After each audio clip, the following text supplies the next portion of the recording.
But guess what, Hen? Ghostface is back. Welcome to Pete and Hannah's review show, What's Next? The show where we help you figure out what to watch next. Episode 5 today. I'm here with my great co-host, Hannah. Hi. How's your week been? Solid. Solid week. Amazing. So on today's show, we have Scream 6. Mm-hmm. We'll also review 65. We'll have our movie news segment with Hannah with the Oscar winners. Mm-hmm. And we'll also have Hannah's clickbait this week. Mm-hmm. Let's get into the show. Our current 2023 championship belt holder for movie of the year is for you, Hannah. Creed 3. And for me, it is also Creed 3. So let's get into this week's reviews. We'll start off with Scream 6. We rated that movie a banger. The elevator pitch. Sam and Tara are in New York going to college. But guess what, Hen? Ghostface is back. Reasons not to see this one, Hen? It's your classic slasher. If you don't like the Scream movies, you're not gonna like this. It's a bit gory, this one, but Pete, I think. Oh, Hannah, you know my opinion on this movie. Reasons to see this movie, it has stepped up in the horror stakes. It is edge of the seat stuff. There are periods where in horror movies, if you're yelling at the screen to do this, to do that, that means it's succeeded in its task of like taking you somewhere. And it is a great movie to go and see. We can not recommend highly enough going and seeing with other friends. Go see friends and talk about it afterwards. It's a fun one to watch. You know, it's similar cast to the last one. Courtney Cox is back this one, controversially. Nev Campbell's not in it because of the folding. It wasn't there. But no, Scream 6, go see it. It's a definite recommend for us. It's a fun watch. The next movie we're going to review is 65. So 65, we rated that. I played on my phone. And that is 2 stars. The elevator pitch. A spaceship carrying people crashes to Earth 65 million years ago. They have to get back to their spaceship and to get off the planet because they are getting chased by dinosaurs. Reasons not to see this one, Hen? It's kind of boring. Kind of super boring. You're just waiting.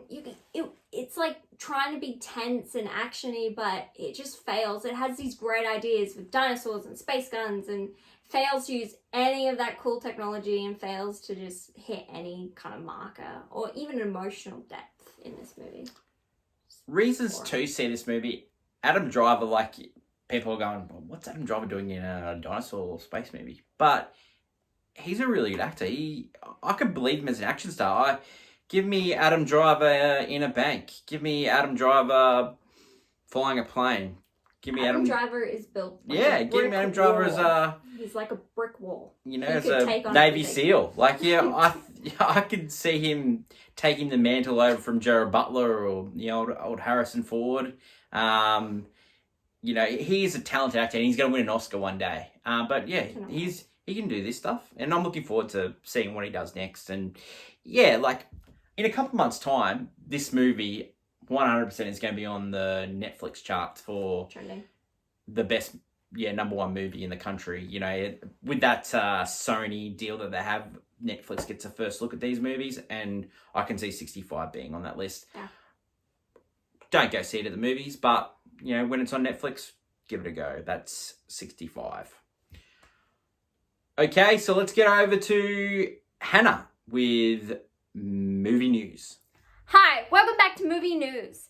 I'm joined by my co-host from What's Next, Pete Mitchell. How are you doing? I'm doing great, Hen. That's good. Today we've got the Oscars. We finally have come to the end of the road. And we've got some winners and some losers today. Pete, would you like to go through the winners? Yeah, let's do it. Best Supporting Actor, it was Kiwi Kwan for Everything Everywhere All at Once. Both. Great speech by him. Yeah. Best Supporting Actress was Jamie Lee Curtis for Everything Everywhere All at Once. I was shocked. This might be a little bit surprising, but Everything Everywhere at Once won a lot of awards, Hen. Oh, I mean, I don't think we had any like cards, but. So the next award was Best Director, and the Daniels won for Everything Everywhere All at Once. Not my boy. No, not Spielberg. Senor Spielberg. The next award was Best Actress, and that was won by Michelle Yeoh for Everything Everywhere All at Once. A win for me. A little bit different. The next award, they didn't get a nomination for this, but Best Actor was your favourite and my not so favourite, Brendan Fraser for The Whale. And Best Picture of the Night, yep, Everything Everywhere All at Once topped it out. It's the first big winner like that for the major category since Silence of the Lambs. Another great film that did it as well was One Flew Over the Cuckoo's Nest. Yeah, that's what a great night for A24 Studios. Seriously. They picked up all the awards. Yes, and then some of the other big winners of the night was All Quiet on the Restaurant. Won a lot of below the line awards. Your Dream pick winner.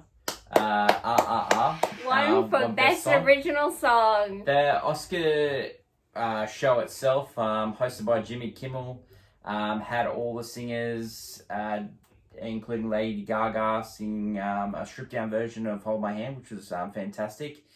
Jimmy Kimmel was pretty funny. He had a couple of bits, but it was a pretty tame Oscars, especially after last year, that went off the rails. It was very tame, but Everything Everywhere All at Once goes down as one of the most winningest films in Oscars history. So, yeah.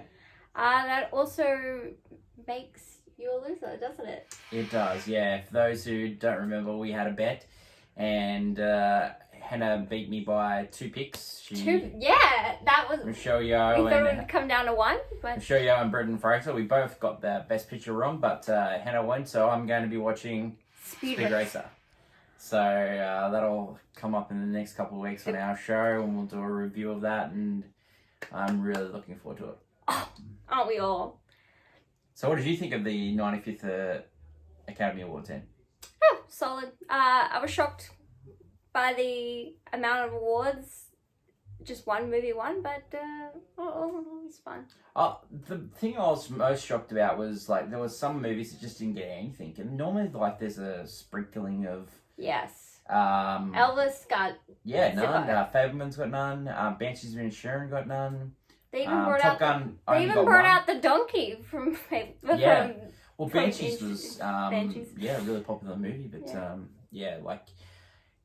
look, the Oscars they just lose me, and the way we watch it, how we fast forward through bits and stuff like that, it's a better way of watching it than watching it live these days. And some of the movies, we've seen them all now, and we've probably seen pretty much a lot of the movies that were released last year. There's a couple of movies in that thing that never should have been nominated and had no right being there, like Triangle of Sadness. We saw a movie today, and we'll preview it next week. Review it next week. Till, that was a way better movie than Triangle of Sadness, and they had no right being there. And so Oscars, it never fails to disappoint. Well, thanks Pete for joining me for that segment. Now let's check out the trailers for this week, and we've got the new Shazam's coming out. Shazam 2, Fury of the Gods. Despite recent controversy aside, I'm really pumped for this movie. The first trailer looked really good, and the first movie was really funny. I don't know if it's going to change how we see things from DC, but it could be just a really fun one to go to. I really enjoy the concept of this one. Yeah. The Kid Reviews asked us to take a look at the new Teenage Mutant Ninja Turtles movie. It's animated, which is great. Going back to form with the Turtles. I love that the new cast. It's so interesting. I mean, Jackie Chan is Splinter. Perfect choice. And having actual teenagers voice teenage turtles, I've been waiting for it. It looks funny, it's cute, but also kind of like a different vibe. It's got the Spider-Man influences from Spider-Verse, and it's fresh, it's new. I'm excited for this one. This should be arriving later this year. Yeah, and if there's anything else you want us to take a look at, you leave a comment down below, and hope to see you next week. Bye, guys. Thanks, Hannah. Let's go to the segment that divides opinions and raises the roof on an issue for movies and the movie industry as a whole. Over to clickbait with Hannah. All right. I think names don't make movies anymore. Like, I love Adam Driver. I could watch any movie he's in. I think he's a great actor, but he's not one I'm gonna crawl to the movie theaters and see 10 times because he's in it. Like, 65 is trash. I would not recommend it to anyone, and I would not see it again at the movies. I wouldn't even see it again if I had the choice. It's kind of boring, but he's the driving force to why you should see it. There's a lot of movies nowadays that I'm like, yeah, they're in it, but what else? Is the movie worth seeing? But most of the time, no, because the story's not there. They're just there to be pictures of, like, pretty people. Like, So the movie star's dead in your opinion. There's no more Harrison Fords. There's no more Tom Cruises. I like certain people, and I'll watch fan cams and edits like 100 times, but the movies they're in aren't as good as they used to be. What about directors? Like, look at Quentin Tarantino. Quentin Tarantino's next movie is going to be his last movie. A lot of people are going to go see that movie because it's a Quentin Tarantino movie. Do you think directors have that kind of pull? But Steven Spielberg, his last 2 films have not done well. That's true. And I love them. They're great films, but no one wants to go see them. No one cares. So you really think that IP is the driver now? That the Screams, the Marvels, the Halloweens, and all those different types of movies. Yeah. They're the drivers now. Like, not stars. Stars don't do it. Like, look at Margot Robbie. We love her. We talk about her. We love her. Oh, she's so great and everything she does. But her movies have been terrible. Well, the most popular movies that she's been in are the Suicide Squads and all that, and that's IP. That's Harley Quinn. Yeah, most of her movies have flopped. Yeah. And it's not because we don't like her. Yeah, it's just we just don't like her movies she's in. It's a good take. Yeah, it's tough. Like the movie last year that sort of bucked that trend was Tom Cruise in Maverick, but maybe it was the IP. Maybe it was the sequel, The fact that Maverick is actually a good movie.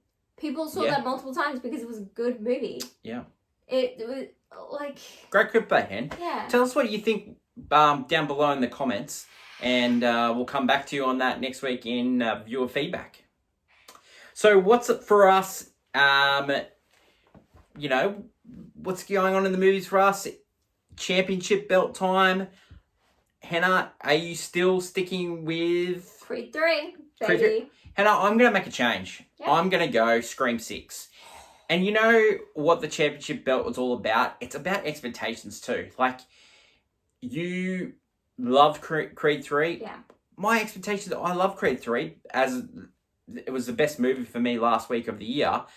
But I think Scream 6 hit it out of the park with expectations. I really enjoyed it. Best version of a slasher film you could see at the moment. I compared that to Megan or Cocaine Bear, who were trying to do the sort of similar horror, thriller, trash things. Yeah, gore. I thought Scream 6 was so much better than those films, and that's why Scream 6 is my current 2023 championship belt holder.